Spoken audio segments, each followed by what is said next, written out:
முல்லைப்பெரியாறு அணைக்கு தமிழக அதிகாரிகள் சென்று வர ஏதுவாக 92 லட்சம் ரூபாய் மதிப்பில் வாங்கப்பட்ட கண்ணகி என்ற புதிய ஃபைபர் படகு கொச்சியிலிருந்து தேக்கடி வந்தடைந்தது.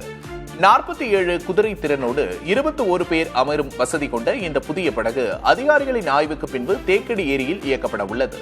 புதிய படகின் வருகையை அடுத்து 1979ஆம் ஆண்டு முதல் பயன்பாட்டில் இருந்து வந்த பழைய கண்ணகி படகு விரைவில் அகற்றப்படும் என்று தமிழக நீர்வளத்துறை அதிகாரிகள் தெரிவித்துள்ளனர்.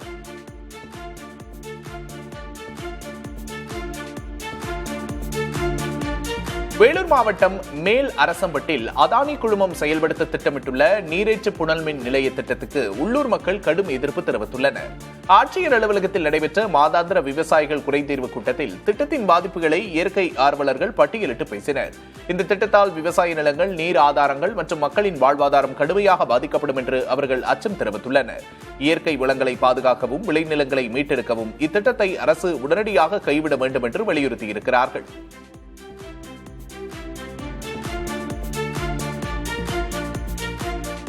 செங்கல்பட்டு பரனூர் சுங்கச்சாவடியில் அடிக்கடி ஏற்படும் போக்குவரத்து நெரிசல் மற்றும் சட்டம் ஒழுங்கு பிரச்சனைகளுக்கு தீர்வு காண அதிநவீன தொழில்நுட்பம் விரைவில் அறிமுகமாக இருக்கிறது. இதன் மூலம் சுங்கச்சாவடியில் தடுப்புகள் மற்றும் ஊழியர்களின்றி கேமராக்கள் மூலம் வாகன எண்களை கண்டறிந்து நேரடியாக கட்டணம் வசூலிக்கப்படும். மேலும் தலைக்கவசம் மற்றும் சீட் பெல்ட் அணியாதவர்களுக்கும் இதன் மூலம் அபராதம் விதிக்கப்படும். இதற்கான ஆரம்பகட்ட பணிகள் தொடங்கியுள்ள நிலையில் 5 மாதங்களில் பணிகள் நிறைவடைந்து பரனூர் சுங்கச்சாவடி முழுமையாக அகற்றப்படும் என்று அதிகாரிகள் தெரிவித்துள்ளனர்.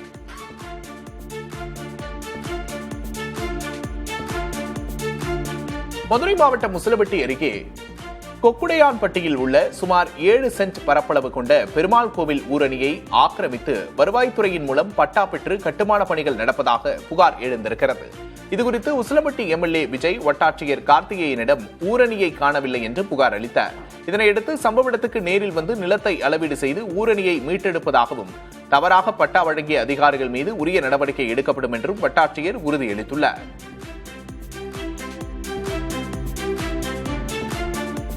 திருவாரூர் மாவட்டம் நன்னிலம் அருகே கூத்தனூர் பகுதியில் 50 ஆண்டுகளுக்கு மேலாக விவசாயிகள் பயன்படுத்தி வந்த பொதுவழி பாதை மற்றும் நீர்நிலைகளை தனிநபர்கள் ஆக்கிரமித்திருப்பதாக குற்றச்சாட்டு எழுந்திருக்கிறது.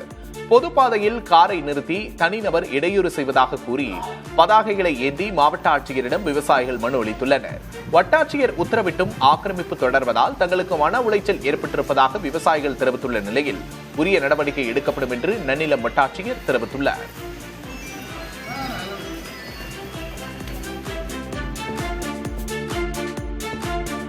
விழுப்புரம் மாவட்டம் செஞ்சி அருகே விளைநிலத்தில் தாழ்வாக செல்லும் உயர் அழுத்த மின் கம்பியால் விவசாய பணிகள் பாதிக்கப்பட்டுள்ளது. செவலப்புரை கிராமத்தில் விவசாயி பெருமாள் என்பவரது நிலத்தில் 6 அடி உயரத்தில் தாழ்வாக செல்லும் உயர் அழுத்த மின் கம்பியால் விவசாய பணிகள் செய்ய முடியாமல் உயிருக்கு ஆபத்தான சூழல் நிலவி வருகிறது. இதுகுறித்து பலமுறை புகார் அளித்தும் அதிகாரிகள் நடவடிக்கை எடுக்கவில்லை என்று புகார் எழுந்துள்ளது. இது தொடர்பாக மனு அளித்தால் நடவடிக்கை எடுக்கப்படும் என்று மின்வாரிய உதவி பொறியாளர் தெரிவித்துள்ளார்.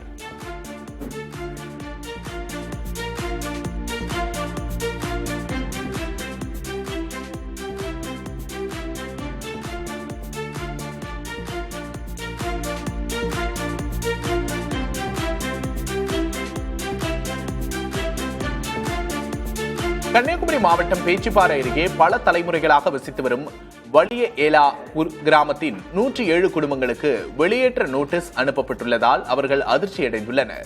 15 நாட்களுக்குள் இடத்தை காலி செய்யுமாறு வனத்துறை நோட்டீஸ் அனுப்பியிருப்பதாக கூறப்படுகிறது. ரேஷன் கார்டு மற்றும் வாக்காளர் அடையாள அட்டை வைத்துள்ள தங்களுக்கு மாற்று இடமோ இழப்பீடோ இன்றி வெளியேற்றுவதாக கூறி எதிர்ப்பு தெரிவித்துள்ள மக்கள் அடுத்த கட்ட நடவடிக்கை குறித்து ஆலோசித்து முடிவெடுக்க இருப்பதாக தெரிவித்துள்ளனர்.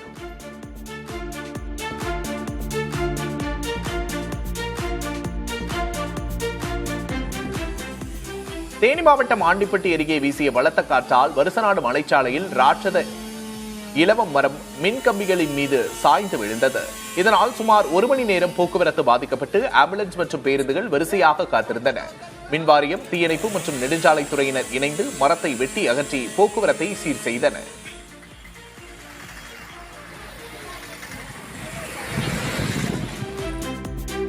நீலகிரி மாவட்டம் கோத்தகிரி அருகே கன்னிகாதேவி காலனி குடியிருப்பு மற்றும் தேயிலை தோட்ட பகுதியில் கரடி ஒன்று தனது 2 குட்டிகளை முதுகில் சுமந்தவாறு நடந்து சென்ற காட்சி வைரலாகி வருகிறது.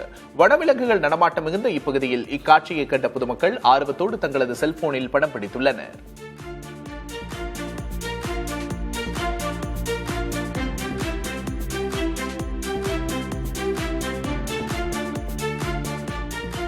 கோவையில் ஆவின் புதிய செயலியில் குளறுபடி இருப்பதாக கூறி ஆவின் பால் முகவர்கள் திடீரென சாலை மறியலில் ஈடுபட்டனர். ஆவின் கோயம்புத்தூர் என்ற புதிய செயலியில் உள்ள குளறுபடிகளால் பணம் செலுத்தியும் சரியான எண்ணிக்கையில் பால் பாக்கெட்டுகள் கிடைப்பதில்லை என்ற குற்றச்சாட்டு எழுந்துள்ளது. மாவட்ட ஆட்சியரிடம் புகார் அளித்தும் நடவடிக்கை இல்லாததால் தர்ணாவில் ஈடுபட்ட 50க்கும் மேற்பட்ட ஆவின் பால் முகவர்கள் தடாகம் சாலையில் திடீர் மறியலில் ஈடுபட்டனர். ஆவின் பொது மேலாளர் தலையிட்டு நியாயமான தீர்வு காண வேண்டும் என்று முகவர்கள் வலியுறுத்துகின்றனர்.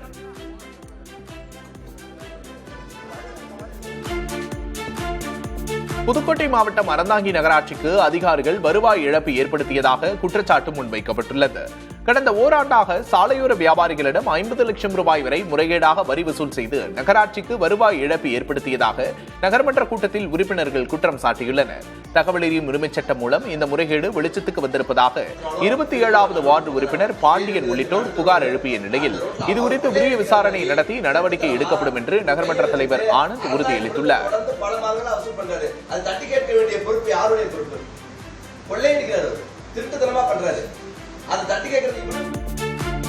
இந்து சமய அறநிலைத்துறையின் கட்டுப்பாட்டில் உள்ள கோவில்களில் இன்று முதல் கோவில் நிர்வாகம் சார்பில் பிரசாதம் விற்பனை செய்யப்படும் என்று தமிழக அரசு மதுரை அமர்வில் தெரிவித்துள்ளது. இது தொடர்பான வழக்கு நீதிபதிகள் கார்த்திகேயன், சக்திவேல் அமர்வின் முன்பாக விசாரணைக்கு வந்தது. இந்து சமய அறநிலையத்துறையின் தரப்பில் ஆஜரான வழக்கறிஞர் அளித்த விளக்கத்தை பதிவு செய்து கொண்ட நீதிபதிகள் வழக்கை முடித்து வைத்தனர்.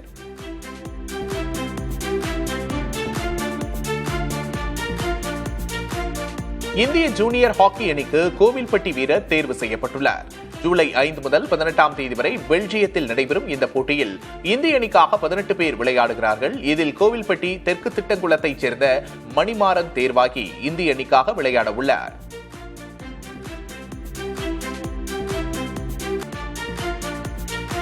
கன்னியாகுமரி அணுக்கனிம சுரங்க திட்டத்திற்கான ஒதுக்கீட்டு ஆணையை மேலும் ஓராண்டுக்கு நீடித்து தமிழ்நாடு அரசு அரசாணை வெளியிட்டுள்ளது. அரசாணை வெளியிட்டுள்ளதற்கு பூவுலகின் நண்பர்கள் அமைப்பு கடும் கண்டனம் தெரிவித்துள்ளது.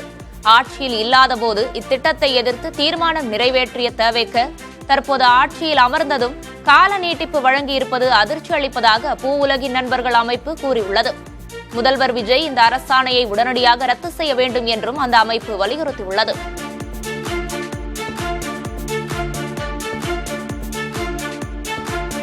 கன்னியாகுமரி மாவட்டம் கிள்ளியூரில் 1144 ஹெக்டேரில் அணுக்கனிம சுரங்கம் அமைக்க பிறப்பிக்கப்பட்ட அரசாணையை உடனடியாக ரத்து செய்ய வேண்டும் என பாமக தலைவர் அன்புமணி ராமதாஸ் வலியுறுத்தியுள்ளார். இது தொடர்பாக அவர் வெளியிட்டுள்ள அறிக்கையில், ஏற்கனவே மணவாளக்குறிச்சியில் ஆலையின் கதிர்வீச்சால் மக்கள் புற்றுநோய் உள்ளிட்ட பாதிப்புகளை சந்தித்து வருவதாக வேதனை தெரிவித்துள்ளார்.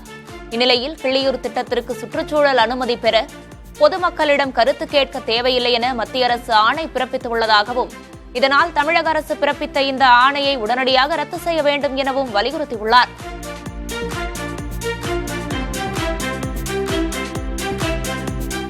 போலீஸ் காவலில் உயிரிழந்த டெலிசன் உடலை நீதிமன்ற உத்தரவுப்படி அடக்கம் செய்யாமல் ஆதாரங்களை அழிக்கும் நோக்கில் தகனம் செய்யப்பட்டதாக டெலிசன் படுகொலைக்கு எதிரான கூட்டமைப்பினர் குற்றம் சாட்டியுள்ளனர்.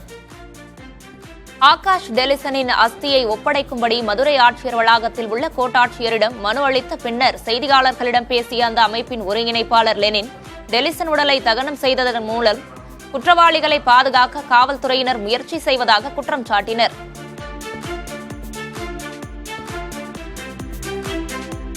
செங்கல்பட்டு மாவட்டம் திருமணி அரசு ஆரம்ப பள்ளிக்குள் தவிக நிர்வாகிகள் நுழைந்து மாணவர்களை happy birthday CM Vijay sir என கோஷமிட வைத்த சம்பவம் சர்ச்சையை ஏற்படுத்தியுள்ளது. பள்ளி இயங்கும் நேரத்தில் கட்சி துண்டு மற்றும் விஜய் புகைப்படத்துடன் நுழைந்த தவிகவினர் மாணவர்களுக்கு நோட்டு புத்தகங்களை வழங்கி அந்த வீடியோவை சமூக வலைதளங்களில் பதிவிட்டுள்ளனர். இதுகுறித்து வட்டார கல்வி அலுவலர் மூலம் விசாரணை நடத்தி மாவட்ட ஆட்சியருக்கு அறிக்கை அனுப்பப்படும் என மாவட்ட தொடக்க கல்வி அலுவலர் கமலக்கண்ணன் தெரிவித்துள்ளார்.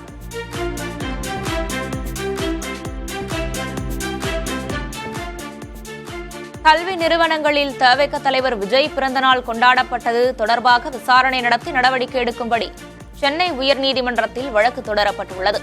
இது தொடர்பாக தாக்கல் செய்யப்பட்ட பொதுநல மனுவில் தவிக தலைவரின் பிறந்த நாளையொட்டி தமிழகம் முழுவதும் உள்ள பள்ளிகளில் அந்த கட்சியினர் கட்சி கொடி சின்னங்களுடன் நிகழ்ச்சிகளை நடத்தியுள்ளதை சுட்டிக்காட்டியுள்ளார். திருவள்ளூர் மாவட்டத்தில் 3000 மாணவர்களை வெயிலில் அமரச் செய்ததாகவும் குறிப்பிட்டுள்ளார். இந்த வழக்கு விரைவில் விசாரணைக்கு வரும் என தெரிகிறது.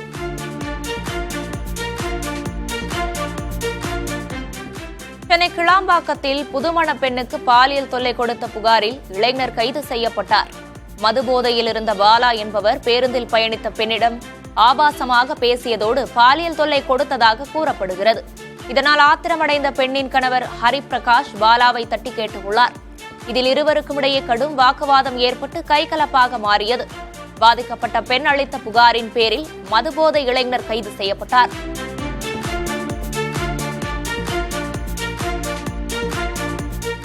வேளாண் கடன் தள்ளுபடி விவகாரத்தில் முதல்வர் விஜய் தங்களை கொச்சைப்படுத்தி பேசக்கூடாது என விவசாயிகள் சங்கத்தினர் கோரிக்கை விடுத்துள்ளனர். வேலூர் ஆட்சியர் அலுவலகத்தில் நடைபெற்ற குறைதீர் கூட்டத்தில் வாயில் கருப்பு துணி கட்டி கருப்பு பேட்ஜ் அணிந்து விவசாயிகள் பங்கேற்றனர். பின்னர் செய்தியாளர்களிடம் பேசிய தமிழக விவசாயிகள் சங்க மாநில பொதுச் செயலர் உதயகுமார், 3 ஆண்டுகளில் கடன் தொல்லையால் 1963 விவசாயிகள் தற்கொலை செய்து கொண்டதாக குறிப்பிட்டார். முதல்வர் விஜய் கூறுவது போல யாருடைய தூண்டுதலிலும் தாங்கள் போராட்டம் நடத்தவில்லை என்றும் விவசாயிகள் தெரிவித்தனர்.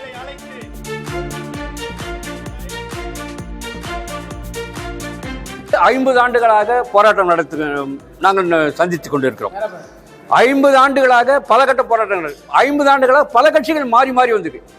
எந்த காலகட்டத்திலும் எந்த நிலைமையிலும் இன்றல்ல, நாளை அல்ல, நாளை மறுநாள் அல்ல, எப்போதுமே தமிழக விவசாயிகள் சங்கம் மற்ற கட்சி தூண்டுதலாகவோ மற்ற கட்சிக்கு ஆதரவாகவோ எந்த போராட்டம் நடத்தாது. விவசாயிகள் நலனுக்காக மட்டுமே போராட்டம் நடத்துமே தவிர எதுக்குமே அப்படி கட்சி தூண்டுதல் பண்றதுன்னா இவர் கரெக்டா பண்ணிதான் கட்சி தூண்டுதலுக்கு ஏன் அவன் செய்யறாங்க. திண்டுக்கல் மாவட்டம் வடமதுரை அருகே தனியார் நூற்பாலையில் நிகழ்ந்த விபத்தில் இளம்பெண் உயிரிழந்துள்ளார்.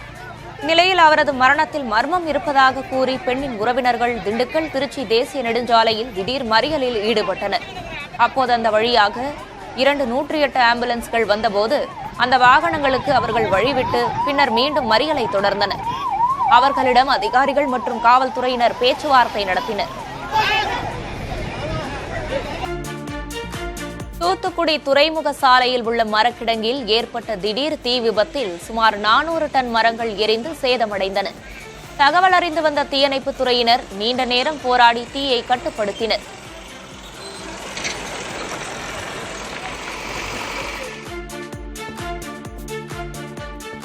வேலூர் மாநகர் சத்துவாச்சாரி பகுதியில் உள்ள பாலாற்றில் சட்டவிரோதமாக கொட்டப்படும் குப்பைகளுக்கு மர்ம நபர்கள் தீ வைத்ததால் பரபரப்பு ஏற்பட்டது. இதனால் அப்பகுதி முழுவதும் நச்சு புகை சூழ்ந்து பொதுமக்கள் கடும் அவதிக்குள்ளாகினர். பாலாற்றை மாசுபடுத்தும் நபர்கள் மீது அதிகாரிகள் உடனடியாக நடவடிக்கை எடுக்க வேண்டும் என கோரிக்கை எழுந்துள்ளது. பெண்கள் மற்றும் குழந்தைகள் பாதுகாப்பில் முக்கிய கவனம் செலுத்த வேண்டும் என்று IAS IPS அதிகாரிகள் மாநாட்டில் முதல்வர் விஜய் அறிவுறுத்தினார். தலைமைச் செயலகத்தில் உள்ள நாமக்கல் கவிஞர் மாளிகையில் மாவட்ட ஆட்சியர்கள், காவல்துறை மற்றும் வனத்துறை அதிகாரிகள் மாநாடு 2 நாட்கள் நடைபெற்றது. இதில் பேசிய முதல்வர் விஜய் ரேஷன், கல்வி, குடிநீர், சுகாதாரம், மின்சாரம், சாலை, பேருந்து போன்ற அடிப்படை வசதிகளில் முக்கிய கவனம் செலுத்துமாறு அதிகாரிகளுக்கு அறிவுறுத்தினார். மேலும் சட்டம் ஒழுங்கு, பெண்கள் மற்றும் குழந்தைகள் பாதுகாப்பு, சுற்றுச்சூழல் பாதுகாப்பு போன்றவற்றிலும் முக்கிய கவனம் செலுத்த வேண்டும் என்று அறிவுறுத்திய முதல்வர் விஜய் உண்மையாகவும் நேர்மையாகவும் பணியாற்றி மக்களுக்கு துரிதமான சேவையாற்ற வேண்டும் என்று கேட்டுக் கொண்டார். சென்னை தலைமைச் செயலகத்தில் நடைபெற்ற மாவட்ட ஆட்சியர்கள், காவல்துறை மற்றும் வனத்துறை அதிகாரிகள் மாநாட்டில் பல்வேறு பிரிவுகளில் அதிகாரிகளுக்கு விருதுகள் வழங்கப்பட்டன. இதில் சுற்றுச்சூழல் பாதுகாப்பு மற்றும் மேம்பாட்டிற்காக சிறப்பாக பணியாற்றியதற்காக 2024-25 ஆண்டுக்கான பசுமை விருதுகள் திண்டுக்கல் மாவட்ட முன்னாள் ஆட்சியர் பூங்கொடி, திருவள்ளூர் மாவட்ட முன்னாள் ஆட்சியர் பிரபுசங்கர், புதுக்கோட்டை மாவட்ட முன்னாள் ஆட்சியர் மெர்சி ரம்யா ஆகியோருக்கு வழங்கப்பட்டன. தமிழ் ஆட்சி மொழி திட்டத்தை திறம்பட செயல்படுத்தியதற்காக 2023 ஆண்டுக்கான விருதுகள் சிவகங்கை மாவட்ட முன்னாள் ஆட்சியர் ஆஷா அஜித், கன்னியாகுமரி மாவட்ட முன்னாள் ஆட்சியர் ஸ்ரீதர் ஆகியோருக்கு வழங்கப்பட்டன. மாற்றுத்திறனாளிகள் நலனுக்காக சிறப்பாக சேவை புரிந்ததற்காக 2024 ஆண்டுக்கான விருது விருதுநகர் மாவட்ட முன்னாள் ஆட்சியர் ஜெயசீலனுக்கும், 2025 ஆண்டுக்கான விருதுகள் தருமபுரி மாவட்ட முன்னாள் ஆட்சியர் சாந்தி, ராணிப்பேட்டை மாவட்ட முன்னாள் ஆட்சியர் சந்திரகலா, தஞ்சை மாவட்ட முன்னாள் ஆட்சியர் பிரியங்கா ஆகியோருக்கு வழங்கப்பட்டன. அரசு நிகழ்ச்சிகளில் தனிநபர்கள் பங்கேற்பதாக திமுக அமைப்பு செயலாளர் RS பாரதி டிஜிபியிடம் புகார் கடிதம் அளித்துள்ளார். அதில் முதல்வர் விஜயோடு பயணிக்கும் ஜான் ஆரோக்கியசாமி, விஷ்ணு ரெட்டி ஆகியோர் அமைச்சரவை கூட்டங்களில் கலந்து கொள்வதாக குறிப்பிட்டுள்ள அவர், இவர்கள் அரசு ஊழியர்களா அல்லது சட்டப்பூர்வ பதவி வகிப்பவர்களா என்பதை அரசு விளக்க வேண்டும் என்று வலியுறுத்தியுள்ளார். மேலும் அரசின் ரகசியங்களை இவர்கள் கசிய விடுவதாகவும் முதல்வர் தனது அரசியல் சாசன பதவி பிரமாணத்தை மீறிவிட்டதாகவும் அந்த புகாரில் RS பாரதி தெரிவித்துள்ளார். அடுத்த 100 ஆண்டுகளுக்கு திமுகவை வழிநடத்தும் வகையில் கழக மறுசீரமைப்பு ஆலோசனை குழுவை அமைத்து அக்கட்சியின் தலைவர் மு.க. ஸ்டாலின் உத்தரவிட்டுள்ளார். 19 கள ஆய்வுக் குழுக்களின் அறிக்கைகள், உடன்பிறப்பின் குரல் இணையதளம் மூலம் பெறப்பட்ட 6 லட்சம் கருத்துக்களின் அடிப்படையில் இந்த முடிவு எடுக்கப்பட்டிருப்பதாக அவர் தெரிவித்துள்ளார். இதன்படி தங்கம் தென்னரசு, கீதா ஜீவன், MM அப்துல்லா உள்ளிட்ட 9 பேர் கொண்ட இக்குழு கிளைக்கழகம் முதல் தலைமைக் கழகம் வரையிலான மறுசீரமைப்பு பரிந்துரைகளை ஆகஸ்ட் முதல் வாரத்தில் சமர்ப்பிக்கும் என்று குறிப்பிட்டுள்ளார். அதன் பின்னர் உயர்நிலை செயல் திட்ட குழுவில் விவாதிக்கப்பட்டு மாற்றங்கள் செய்யப்படும் என்றும் திமுக தலைவர் ஸ்டாலின் தெரிவித்துள்ளார். சென்னை கோவளத்தில் நடைபெறும் தவேக தோழமை கட்சிகள் கூட்டத்துக்கு காங்கிரஸ் கட்சிக்கு அழைப்பு விடுக்கப்பட்டது. சத்தியமூர்த்தி பவனுக்கு சென்ற நீர்வளத்துறை அமைச்சர் ஆனந்த், பொதுப்பணித்துறை அமைச்சர் ஆதவர்ஜுனா ஆகியோர் தமிழ்நாடு காங்கிரஸ் கமிட்டியின் தலைவர் மாணிக்கம் தாக்கூரை சந்தித்து அழைப்பிதழை வழங்கினர். பின்னர் செய்தியாளர்களை சந்தித்த மாணிக்கம் தாக்கூர் கூட்டத்தில் தானும் தனது கட்சி அமைச்சர்கள், சட்டமன்ற, நாடாளுமன்ற உறுப்பினர்கள் கலந்து கொள்வதாக தெரிவித்தார். இந்த கூட்டத்திலே காங்கிரஸ் கட்சியினுடைய சார்பாக எங்களுடைய நாடாளுமன்ற உறுப்பினர்கள் 11 பேரும், 2 அமைச்சர்களும், 3 சட்டமன்ற உறுப்பினர்களும் கலந்து கொள்வோம். எங்களை பொறுத்த மட்டிலே தமிழக வெற்றிக் கழகத்தினுடைய இந்த அழைப்பு என்பது தோழமை கட்சிகளுக்கான அழைப்பு. தவேக தலைமையில் சென்னை கோவளத்தில் உள்ள தனியார் விடுதியில் நடைபெறும் தோழமை கட்சிகள் கூட்டத்தில் இடதுசாரி கட்சிகள் பங்கேற்காது என்று தகவல் வெளியாகியுள்ளது. காங்கிரஸ், விசிக, சிபிஐ, சிபிஎம், முஸ்லிம் லீக், மதிமுக ஆகிய கட்சிகளுக்கு அழைப்பு விடுக்கப்பட்டது. சிபிஐ, சிபிஎம் கட்சி அலுவலகங்களுக்கு அமைச்சர்கள் ஆனந்த், ஆதவர்ஜுனா ஆகியோர் நேரில் சென்று அழைப்புதலை வழங்கினர். இந்நிலையில் இடதுசாரி தோழமை கட்சிகள் கூட்டத்தில் பங்கேற்க மாட்டார்கள் என்று தகவல் வெளியாகியுள்ளது. அதே சமயம் மக்கள் கோரிக்கைகள் தொடர்பாக சிபிஐ மாநில செயலர் மு. வீரபாண்டியன், சிபிஎம் மாநில செயலர் பே. சண்முகம் ஆகியோர் தலைமைச் செயலகத்தில் முதல்வர் விஜயை சந்திக்க இருப்பதாக கூறப்படுகிறது. திமுக முன்னாள் அமைச்சர் ஏவா வேலுவுக்கு லஞ்ச ஒழிப்புத்துறை சம்மன் அனுப்பியுள்ளது. ஜூன் 25ஆம் தேதி ஏவா வேலுவுக்கு சொந்தமான 20க்கும் மேற்பட்ட இடங்களில் லஞ்ச ஒழிப்புத்துறை சோதனை மேற்கொண்டது.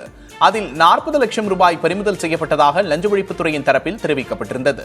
ஜூலை 3ஆம் தேதி ஏவா வேலு லஞ்ச ஒழிப்புத்துறை அலுவலகத்தில் நேரில் ஆஜராகுமாறு சம்மன் அனுப்பப்பட்டுள்ளது.